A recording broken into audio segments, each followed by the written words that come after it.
You know, when you think of legendary investors, Warren Buffett's name probably pops right into your head. But what about his partner Charlie Munger? For decades, this guy was kind of the genius behind the curtain, and Buffett himself says a huge amount of his success is thanks to him. So what was Munger's secret? Let's dive into the powerful thinking tools he used to get such incredible results. See, Munger's real power wasn't just about, memorizing a bunch of facts. It was way deeper than that. He famously said, "You've got to hang experience on a latticework of models in your head."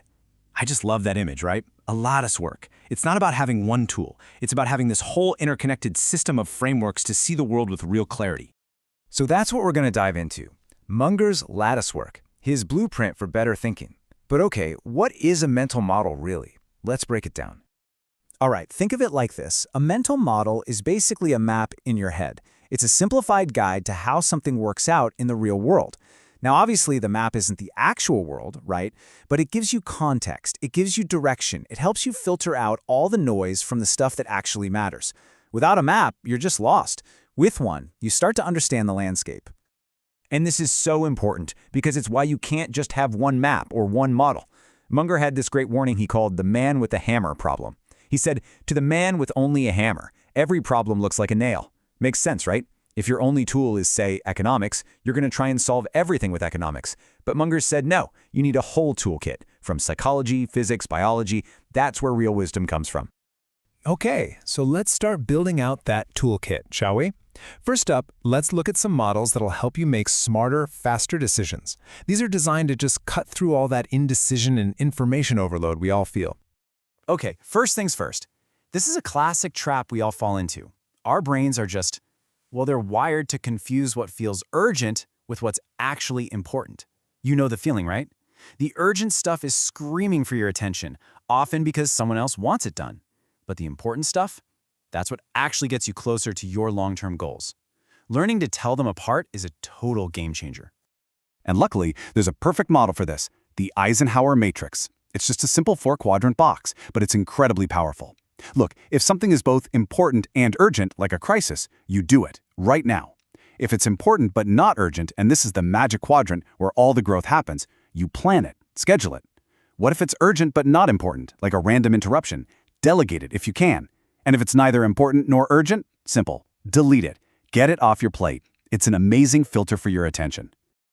All right, our next tool kind of builds on this. Most of us, we get stuck in what's called first-order thinking. We see a problem, we solve the immediate problem, done. But the real geniuses, they practice second-order thinking. They're constantly asking, and then what? They don't just see the first domino fall, they're trying to picture the entire chain reaction that's about to happen. And for a killer real-world example of this kind of long-term thinking, look at Jeff Bezos. When he was thinking about quitting his high-paying, secure job to start, Amazon, he used a model he called the regret minimization framework. He just asked himself one simple question. When I'm 80, am I going to regret not doing this? And the answer was a huge, obvious yes. And just like that, a massive, scary decision became super simple. Okay, so we've covered some really practical decision-making tools. Now let's switch gears a bit and look at the more creative models, the kind of stuff you use for deep learning and real breakthrough innovation. And for this, we're going to turn to the absolute legend, physicist Richard Feynman. Feynman had this amazing trick for just shattering your assumptions. He'd ask himself, what would this look like to a Martian? Seriously, just think about that. Imagine seeing a tree, or a car, or a smartphone for the very first time with zero context. It forces you to look at things from a totally fresh, unbiased perspective and see what's really going on. And that way of thinking leads right into his famous learning technique. It's so simple, it's brilliant. 4 steps. 1. Pick a concept you want to learn. 2. Try to teach it to a child, and this is the key part. Use super simple language. 3. Anytime you get stuck or you have to use complicated jargon, boom, you've just found a gap in your own knowledge. And 4. You go back, review, and simplify your explanation until a kid could get it. The core idea is just genius. If you can't explain it simply, you don't really get it yourself. All right. Now, before we all run off thinking these models are magic bullets, we've got to have a word of caution. Because as powerful as they are, mental models are not perfect. They have blind spots. You absolutely have to remember this one fundamental truth. The map is not the territory. A mental model is a simplification of reality. It's not reality itself. The statistician George Box put it perfectly. All models are wrong, but some are useful. Their power is in how useful they are, not in being perfectly accurate. And if we start to over-rely on them, we can get into some serious trouble. They can make us oversimplify really complex situations. They can create this functional fixedness, where we can't see past our favorite model, and they can lead to some serious overconfidence. And maybe worst of all, they can just end up reinforcing the biases we already have. So, what's the antidote to all that? It's pretty simple, actually. Intellectual humility. We need to adopt what's called the Socratic rule.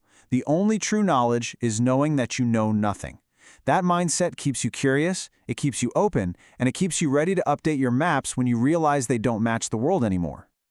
Okay, wow, we've covered a lot of ground, haven't we? So let's pull all of this together into one single actionable toolkit that you can start using, like today. These are the key questions for better thinking. So here it is, your toolkit. When you're trying to prioritize, you ask, is this important or just urgent? When you're making a big decision, you ask, what are the second and third order consequences? When you're facing a huge commitment, you ask, will my 80-year-old self regret this? When you need a breakthrough idea, you ask, what would a Martian see here?